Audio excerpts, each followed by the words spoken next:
तो साथियों, जैसा कि आप देख रहे हैं, आज हमारे यहाँ दुर्गाएँ चबाई जाने की तैयारी जो है बहुत अच्छी चल रही है। और इसकी कुछ ख़ास विधियाँ होती हैं, कुछ ख़ास अपने पुराने रीति-रिवाज होते हैं, तरीके होते हैं। तो उस तरीके से ये लोग अपना पूजन करते हैं। थोड़ी बहुत चीज़ें मैंने भी देखी हैं और सीखी हैं पुराने टाइम से, तो मैं आपके साथ शेयर करता हूँ। इसमें होता क्या है दोस्तों, गाँव की 7 महिलाओं को बुलाया जाता है, जिसमें से 1 महिला विधवा होती है। आज हमारे यहाँ 2 बच्चों की दुर्गाएँ चबवाई जा रही हैं, इसलिए इसमें कुल 14 महिलाएँ हैं और उसमें से 2 महिलाएँ जो हैं वो विधवा हैं। तो इसकी कुछ ख़ास बातें होती हैं, उनमें जैसे कि है कि वो जो पूजा होगी, वो महिलाएँ नहा धोकर उपवास रख कर के अपने बालों को धो कर के आएँगी। जिसके यहाँ ये पूजा होती है, उसके यहाँ पहुँच कर के एक-दूसरे के पैरों में रंग लगाती हैं। रंग लगाने के बाद एक जगह निर्धारित करते हैं जहाँ पर ये पूजा की जाएगी। तो उस जगह पर बीच में कलश रखते हैं, कलश के पास 7 पिंडियाँ रखते हैं। हमारे यहाँ 2 आज दुर्गाएँ चबाई जा रही हैं बच्चों की, तो यहाँ पर 7-7 पिंडियाँ रखी गई हैं, उन पर सिंदूर से तिलक किया जाता है और फिर सभी महिलाओं का जो है वो प्रसाद उनके सामने रख दिया जाता है। प्रसाद जो मुख्य होता है इसका, वो होती है लैया, गुड़ और चना। ये इसका मुख्य प्रसाद होता है इस पूजन का। उसके बाद सबसे पहले जो पूजा करा रहा होता है उसकी खोंच भरी जाती है। उनकी कोच भरने के बाद बाकी सभी महिलाएं एक-दूसरे की कोच भर लेती हैं और कोच भरने के बाद वो प्रसाद को अपनी कोच में रख कर के अवसान माई को याद करते हैं। अवसान माई की बहुत सारी कहानियाँ, कथाएँ प्रचलित हैं, उनमें से एक कहानी मैं आपको सुनाता हूँ। एक बार अवसान माई धरती पर प्रकट हुई और ये देखनी है कि क्या लोग उनकी भक्ति पूजा करते हैं कि नहीं। तो उन्होंने चारों तरफ देखा, उनकी भक्ति की जाती है, उनकी पूजा की जाती है, लोग दुर्गैयाँ चबवाते हैं, तो उन्हें याद करते हैं। माता बहुत प्रसन्न हुई और वापस अपने लोग जाने लगी। जब वापस जाने लगी तभी माता ने देखा कि पीपल के पेड़ के नीचे एक औरत फूट फूट कर रो रही है। तो माता एक बूढ़ी औरत का भेष बदल करके उस औरत के पास गई और जाकर पूछा, बेटी तुम क्यों रो रही हो। तो पहली बार में तो उस औरत ने कोई जवाब नहीं दिया। दोबारा फिर पूछा, बेटी तुम्हें क्या दुख है, तुम इतना क्यों रो रही हो। तो उस औरत ने कहा, हे बूढ़ी माँ, आप मेरा दुख नहीं समझ सकती। तो बूढ़ी माई ने कहा, बेटा एक बार बताकर तो देखो क्या दुख है। तो उस औरत ने बताया, हे बूढ़ी माई, मेरी शादी के 10 वर्ष बीत चुके हैं, मुझे अभी तक कोई संतान नहीं हुई है। गांव की औरतें ताना मारती हैं, अब तो मेरे घर में मेरे सास ससुर भी मुझे ताना मारने लगे हैं।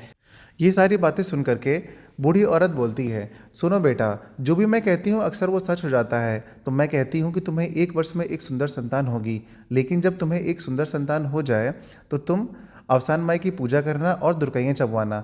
ये बात सुनकर के वो औरत बूढ़ी माई के पैर छूती है और अपने घर चली जाती है।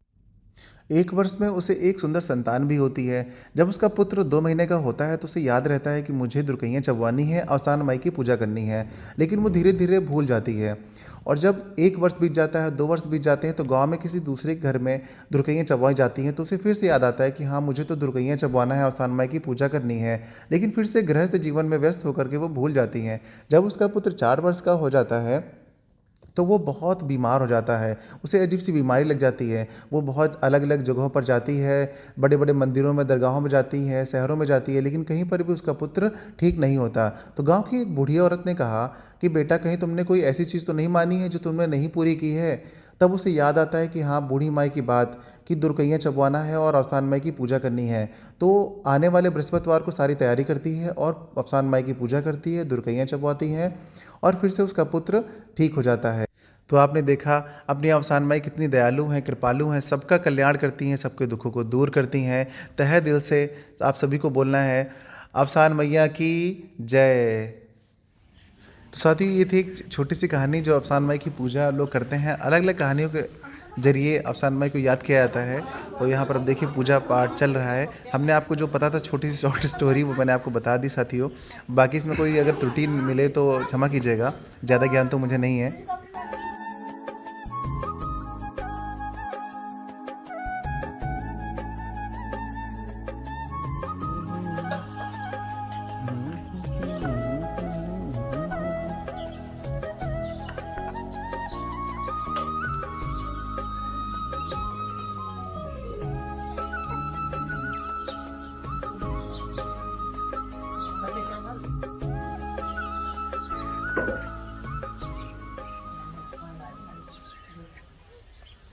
दोस्तों, आप यहाँ पे देख रहे हैं कि पूजा जो है वो चल रही है और मिष्टी जो है अपने ही मस्ती में है और चुपके गेहूँ खेलने को मिल रहा है उनको, उधर पूजा चल रही है, यहाँ पर कोई भी इन पे ध्यान नहीं दे रहा है।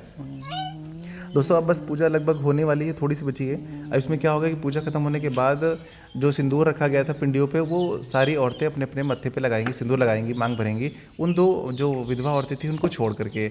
और उसके बाद कन्याएं आएंगी और अपनी अपनी जो प्रसाद रखा था सबने अपने अपने कोच में, उससे मुट्ठी मुट्ठी भर प्रसाद उन कन्याओं को दिया जाएगा। और उसके बाद उस कलश का जल लेकर के, बांस कोटी जानते हैं ना आप, तो बांस कोटी में जा करके उस जल को चढ़ा करके आएंगी।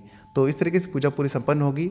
और जो औरतें हैं, बड़ी औरतें हैं, वो आशीर्वाद देंगी, और उनकी जो छोटी औरतें हैं, छोटी मतलब उम्र वाली, छोटी पद वाली, वो उनका पैर छू करके आशीर्वाद लेंगी। तो इस तरीके से पूरी पूजा दोस्तों समाप्त हो जाएगी।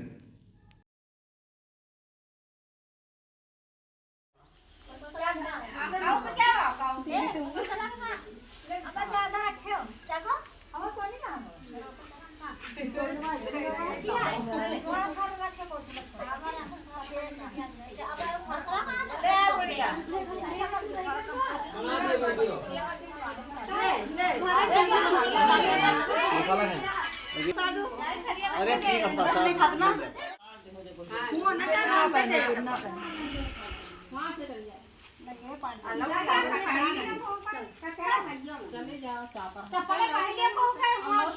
ऐसे लोग जा रहे हैं।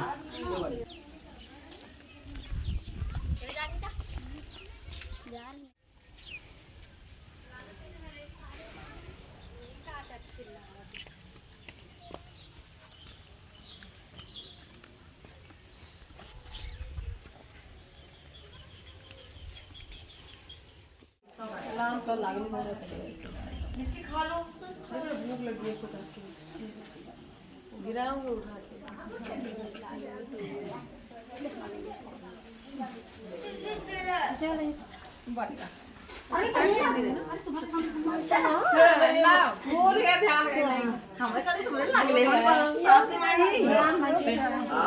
छूने की नहीं जुआने, हमको छूने पैर किसी के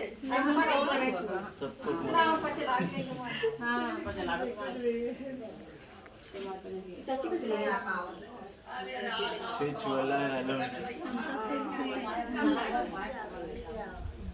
हमको छूने ही नहीं है तो फिर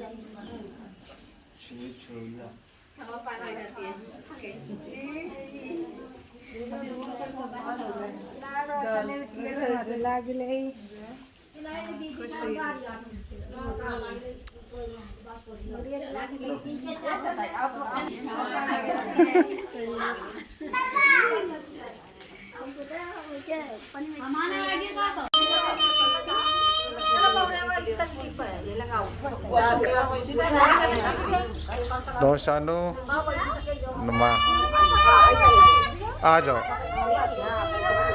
आओ आ जाओ, आ जाओ, आओ।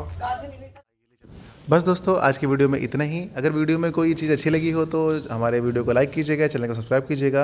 वैसे पूजा वाली विधि में जो भी मैंने आपको बताया, अगर थोड़ी सी भी त्रुटि निकले, कोई गलती हो गई तो क्षमा चाहते हैं, क्योंकि हमें ज़्यादा जानकारी नहीं है, लेकिन जितनी है मैंने आपको पूरी पूरी बता दी है। तो दोस्तों चैनल पर